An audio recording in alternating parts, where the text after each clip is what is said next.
Today, I'm sharing that every favor needs to be measured and appropriate. As Russell once said, among all virtues, the nature of being helpful is most needed in the world. Throughout our long lives, no one is an island, self-sufficient. We all live through mutual assistance. However, knowing how to help is a skill that involves a sense of proportion and measure. All kindness needs a bit of an edge. Smart people understand that in life, there are certain favors, even if the relationship is very good, that should not be done. 1. Do not help with major decisions. In this world, everyone has their own life, and each life is unique. Therefore, no one can live another person's life or make decisions and choices for them, even if the help is well-intentioned. No matter how capable you are still just yourself and not the other person. This happened to a friend of mine. My cousin, in her junior year, was unsure about whether to pursue graduate school, take the civil service exam, or start an internship. She sought my advice. Based on my experience, I analyzed her options and strongly recommended graduate school, believing that a graduate degree would offer better employment and development opportunities. My cousin accepted my suggestion and focused entirely on preparing for the exam in her senior year. I felt happy, thinking I had done the right thing. However, as the exam approached, my cousin's attitude toward me changed. In our conversations, she often expressed complaints, saying she was exhausted and struggling, questioning if she had made the wrong choice. This resentment erupted after she failed the exam, blaming me for her current situation. She said that if it weren't for my advice to go for graduate school, she wouldn't have missed the internship opportunities, leaving her with a blank resume upon graduation. She hung up the phone in tears, leaving me stunned. Sis once said, everything must be done in moderation, without overstepping the boundaries between people.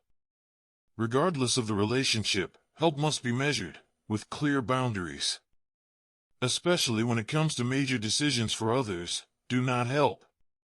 Sometimes what we think is help might become the reason for others to blame us when they fall into a bad situation.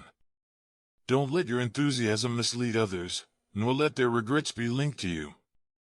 A well-intentioned help that goes awry doesn't help at all and may leave you feeling heartbroken and regretful. Even the most stable relationships can turn chaotic if boundaries of help are blurred. 2. Do not help beyond your means. As the saying goes, if you don't have a big enough leaf, don't try to wrap a big dumpling. The best choice is to act within your means.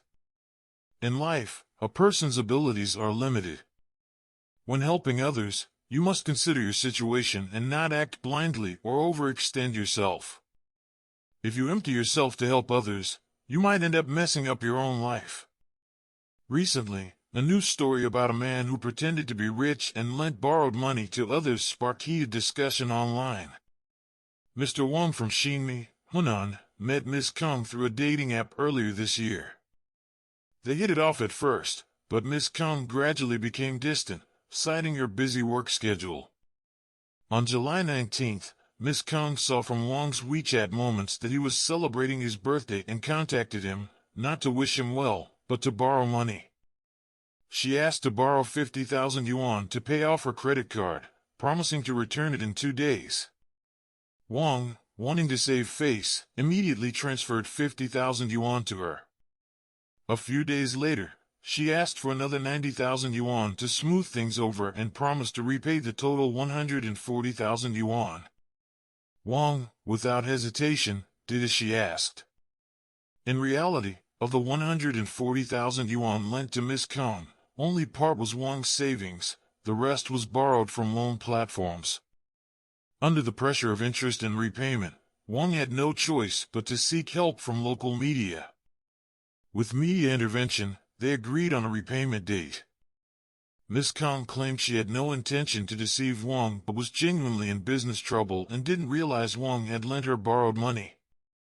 Facing the camera, Wang self-deprecatingly said he was just pretending to be rich. An ancient saying goes, help others with your own strength, but do not overextend. Therefore, never force yourself to help others for the sake of face, nor compromise your own life to maintain a relationship. True help comes from having the capacity to help. Always act within your means. Helping others beyond your capacity will only bring trouble to yourself. 3. Do not help those who do not appreciate. As the saying goes, gratitude is born from helping with rice, resentment from helping with a bushel. If you habitually help and others habitually accept, over time, they won't appreciate you. Not all kindness is appreciated. Kindness without a bit of edge is likely to be taken for granted. The longer you help, the more the other person will take it for granted, and the less they will value you. Misplaced kindness, like the story of the farmer and the snake, will eventually hurt yourself and might even turn against you. A recent story about a woman who was sued after helping her friend pick up her child for 2.5 years went viral online. Ms. Zhang from Jinan and Ms. Du are friends, and their children attended the same kindergarten. Ms. Du, busy with work, asked Ms. Zhang to help pick up her child. Occasionally, when Ms. Du had to work late, her child would have dinner at Ms. Zhang's house. This favor continued uninterrupted for 2.5 years. Gradually, Ms. Du took it for granted, believing that since Ms. Zhang had to pick up her own child anyway, taking her child was just a convenient add-on, nothing significant. Despite Ms. Zhang's growing frustration with Ms. Du's attitude, she held back, thinking they were friends and their children were classmates. Unexpectedly, one day, Ms. Du's child fell from the back seat of an electric bike and was hospitalized for a week, costing over 7,700 yuan. Although Ms. Zhang visited the child in the hospital with nutritional supplements and left 2,000 yuan, Ms. Du still sued her. The news triggered widespread discussion. Some commented that continuing to help when realizing it was unappreciated was Ms. Zhang's biggest mistake. Indeed, kindness is free, but it shouldn't be without limits. Kindness should have an edge, and help should be rational. Helping others is a virtue and a good deed, but not everyone has a grateful heart. Some see others giving as their right, accepting it without hesitation. People's hearts are insatiable, and misplaced kindness harms oneself. Helping ungrateful people leads to futility, with no gratitude or appreciation in return. Stefan Zweig said that an individual's strength is hard to cope with the endless hardships of life, so we need others' help, and we also need to help others. The world needs care and warmth. Therefore, we should choose good deeds and take pleasure in helping others, giving those in difficult situations the help we can. But any help must be appropriate and measured. Do not blindly help with tasks you shouldn't, or it will backfire, bringing trouble to yourself. May all kindness be like sunlight, illuminating others and warming yourself. There is a sociological principle called the circle law, also known as the rule of 150. It suggests that human intelligence allows us to maintain stable social circles of up to 148 people, roughly rounded to 150. At a certain stage in life, the upper limit of one's social circle is around 100 people. As we grow older, we increasingly find that our social circle shrinks. Yet, some friends are hard to remove, insignificant to keep, but too daunting to discard, making interactions exhausting.